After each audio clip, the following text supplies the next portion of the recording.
This episode is sponsored by Squarespace. Whether you need a domain, website, or online store, make your next move with Squarespace.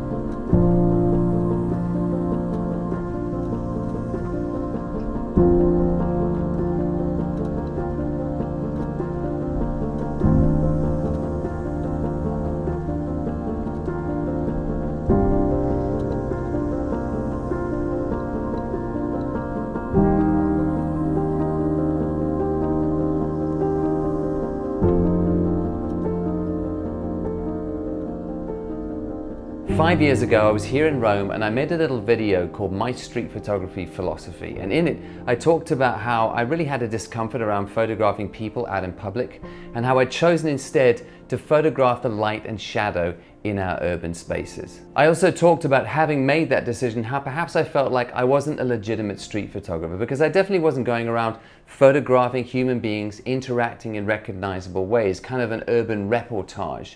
And even though my images were taken on the street, perhaps they didn't fit into the neat category of street photography. Well, since then, I've made peace with who I am and what I do. And my definition now is if they're candid, the images that I take, and they're taken on the street, whether I'm in London or a city I'm visiting, or even a North Yorkshire coastal town where I now live, it's all street photography to me. Sometimes there are people in my shots, and sometimes I'm focusing on the little details that we're all walking past, all of which tell us little stories. And sometimes I'm focusing on the light and shadow which is cast by the architecture that we've constructed to build the very streets that we live in. To me, it all speaks of human life in the spaces that we interact every day. But I'll be honest and say that even though I've found a comfort with what I do, and I'm no longer as concerned with the definitions or the categories other people want to impose on the images that I make, I feel kind of stuck.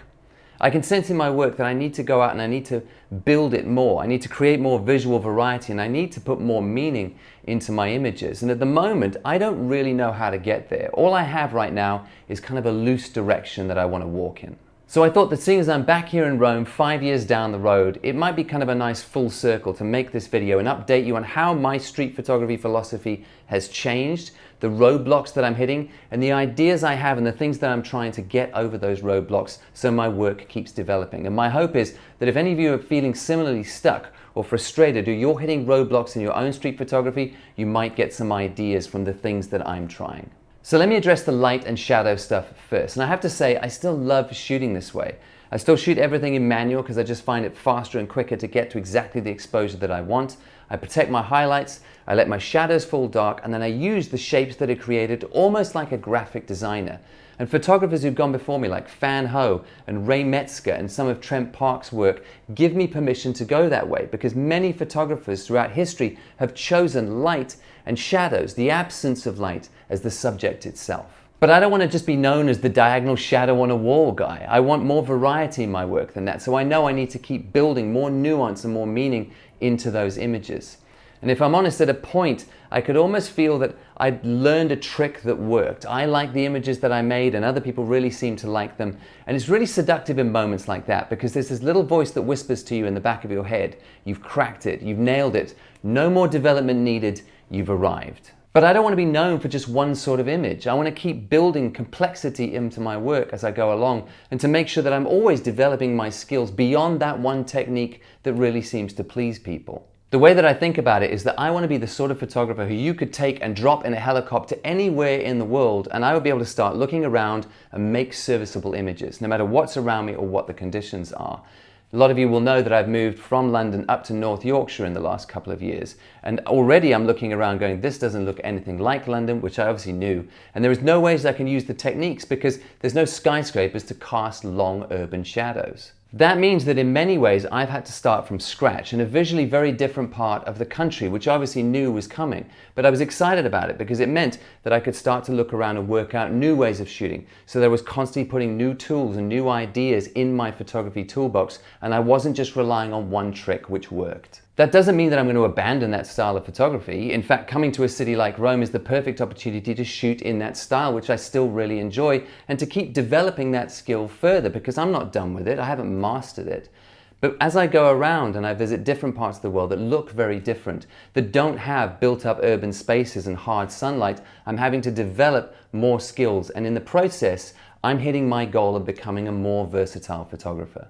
In terms of subject matter, I'm also trying to broaden my interests, and I'm especially trying to teach myself to see the beauty in the ordinary, or the ignored, or those little overlooked details of life that we see in our world every day. Because I think that for me, it's in those hints of human life that we can find some incredibly rich stories. And some of the greatest photographers, some of those that I really respect, have been the ones to show me in their work the charm of the overlooked. So I'm looking for discarded items on the ground, or signs of wear and tear on our walls, or an empty table in a restaurant in a patch of sunlight as the restaurant waits to open, or an empty street at night lit by lamps on an evening that's very misty and moody and cinematic. I'm giving myself permission to shoot those things even if there are no people in them. In fact, I'm even giving myself permission to shoot interesting color and texture that I find out in the world because it makes me happy. It's all valid, so I'm giving myself permission to capture it.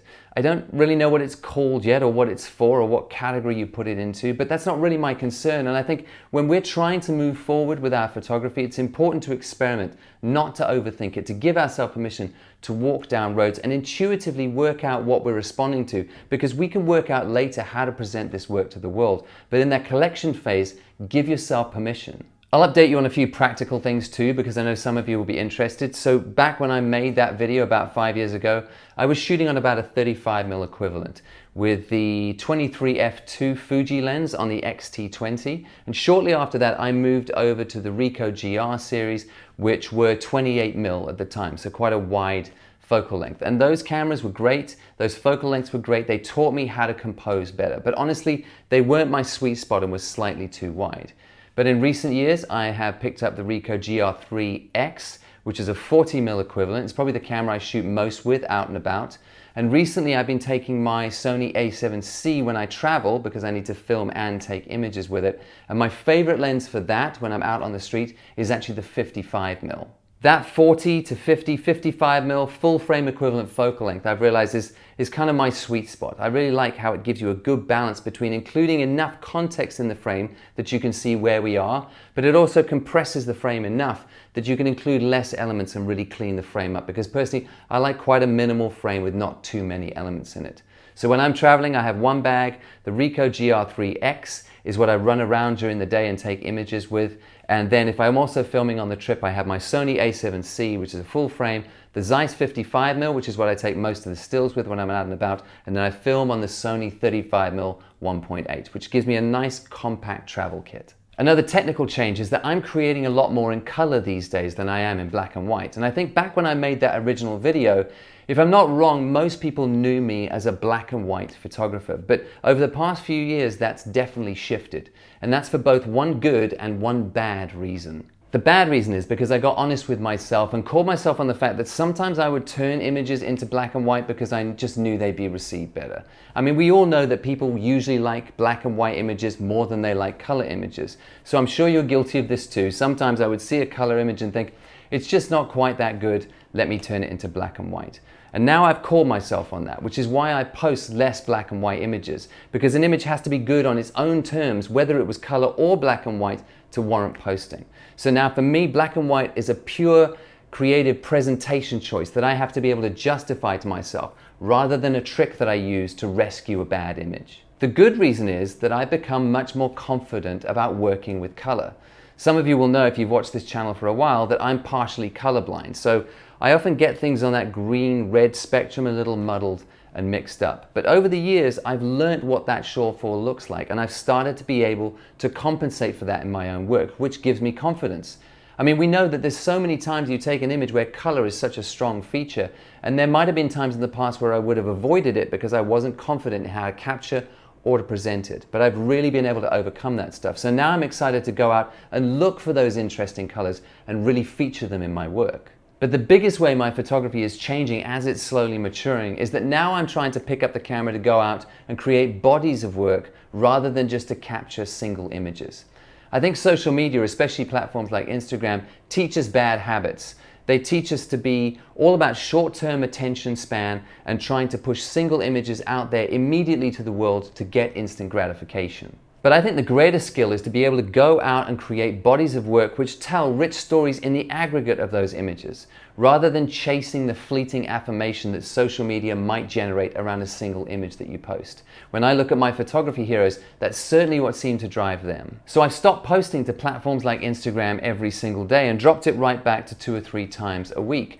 And I'm making a lot of work that you now don't get to see. Nobody does, because I'm trying to collect it and build these sets of images and tell stories that I can present to the world as a whole one day when they're ready to show. You might have also noticed that I've gone back to only posting 1 video a month on this channel, and that's for the same reason, because I could feel that my photography was starting to fall behind. So I wanted to free up some space to really go and work on it, because there's no point in me sitting and complaining that my photography just doesn't feel like it's growing without switching things around in my life a little to create some space for it and to really prioritize its growth. Many of you will also know that to help me with this goal, I've started a magazine this year called Parable. And lots of you picked up Volume 1. Volume 2 is about to be released, and it's a body of work which I've been holding on to for years and trying to find a way to present and give to the world, so I couldn't be more excited for you to see it. This magazine is my attempt to give myself a tangible way to shift my focus from the single image that I'm often out capturing towards bodies of work, and then gives me the vehicle to share those bodies of work with the world. And the way that I've done it is I have about 40-50 folders sitting on my desktop, each labeled with the name of a theme that I'd like to work on that could become a magazine one day. And some of those folders are full because I've already got loads of work in that particular vein, and some are empty because it's just an idea and I've never actually tried it. But in reality, that means every time I go out with a camera, I'm not only looking for the single images, I also have those themes running in the back of my head, and I'm ready to capture images that will fit into broader bodies of work that I'm building. I think it'd be easy to assume that somebody like me who has a little bit of a following around their photography online is just completely confident and I know exactly what I'm doing and I'm never plagued by doubts. But that's not true at all. I'm often unsure of myself. I don't know where my photography is supposed to be going. I'm trying, I have a loose direction, but I feel like I need to take more ownership. I feel like my work might be shallow, that I'm relying too much on tricks, that there's not enough meaning in the things that I'm making.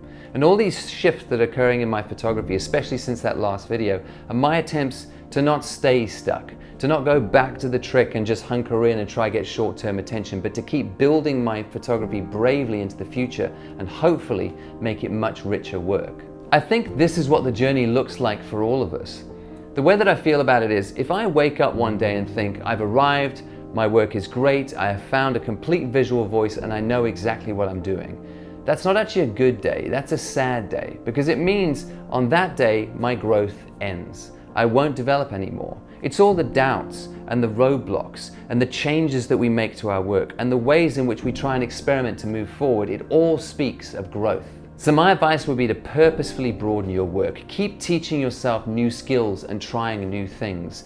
Get past the one trick that might have served you in the past and commit to yourself that you're always going to grow beyond the cliches of your own making in your work. Push yourself to be the most versatile photographer you can and teach yourself to see the beauty in the ordinary. Show us those things that we're missing. Show us the beautiful and overlooked that the rest of us are just walking past. Try different focal lengths, experiment with different sorts of framing, post less often and give yourself permission to experiment so you can find new ways forward. And call yourself on your use of your crutches, like using black and white to regularly rescue bad images. And try creating narratives with your work and resisting the seduction of that single image pull of social media. Develop the patience within yourself to go out and start to build bodies of work that will tell much richer stories. So if you're in that season of self-doubt, like I am in many ways, embrace it, because I really believe it's your internal compass telling you that there's a lot more to uncover in your work if you're willing to let go of the side of the swimming pool and push out into deeper waters. Try new things and just keep moving. Before I go, I just wanted to mention that the reason I'm actually in Rome is we've just finished up running a week-long creative retreat up in Tuscany, which was an incredible time for a group of us just to get away, far from the bustle of daily life, take some time to build new friendships, spend some time on our own to work through where we actually are in our journey, and just to refresh ourselves, get re-inspired. We're running another retreat in the same beautiful location from September 9th to September 16th this year, so if you're interested in joining us, I will leave a link down below where you can apply. And then lastly, thanks again to Squarespace for sponsoring this episode. If you need a new website or a domain, they're a fantastic option. I've used them myself for over a decade now as my website of choice. One of the things I love about using Squarespace is how easy it is. It's really important that I have a very clean and minimal place to present my work, where my work does the talking and not the design. But thankfully, Squarespace have a whole host of templates which have been put together by professional designers and designed, I think, to sit more in the background and let your work do the talking. I'm no coding genius, and I had no website building experience when I put my first one together with Squarespace, but I found it really easy to use. In the back end, what you see is what you get. So I can just drag in images into galleries, set up my text, fill it out so it tells people who I am, put in videos, contact forms, and it couldn't have been simpler. Start your free trial today at squarespace.com and go to squarespace.com/Sean Tucker to get 10% off your first purchase.